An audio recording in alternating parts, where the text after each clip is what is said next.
इकडे गिरिजा राऊत मुख्यमंत्र्यांची भेट घेण्याची शक्यता वर्तवली जाते। न्याय मिळावा यासाठी गिरिजा राऊत या निवेदन देणार आहेत। गिरिजा राऊत यांच्यासोबत त्यांचे वकील आणि कुटुंबीय सुद्धा उपस्थित राहतील। गिरिजा राऊतांनी मुख्यमंत्र्यांकडे भेटीसाठी वेळ मागितलेली आहे आणि तिथे भेटल्यानंतर त्या निवेदन देणार आहेत। आपल्याला न्याय मिळावा अशी मागणी आता त्या मुख्यमंत्र्यांच्या दरबारात करणार आहे। यावेळी त्यांच्यासोबत त्यांचे वकील कुटुंबीय सुद्धा उपस्थित राहतील।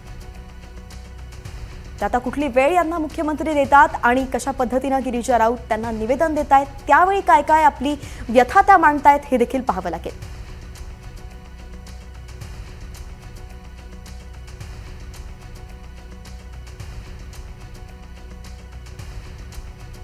तर या संदर्भात आपले प्रतिनिधी ऋतिक गणकवार आपल्या सोबत जोडले गेले आहेत। ऋतिक, वेळ मिळाली आहे का या संदर्भात काही अपडेट आहे?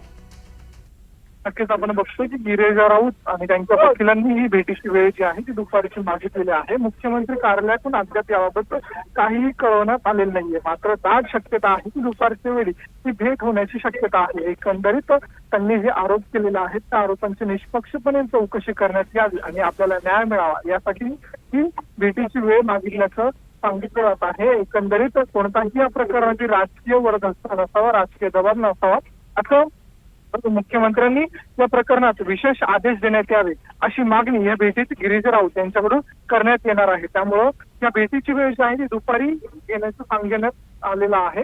एकंदरीत मुख्यमंत्री कार्यालयाकडून भेटीची वेळ दिली जाते का हे पाहणं महत्वाचं ठरेल। धन्यवाद ऋतिक, सविस्तर माहितीसाठी पाहावं लागेल कुठली वेळ मिळते आणि मग नेमकं काय चर्चा होते।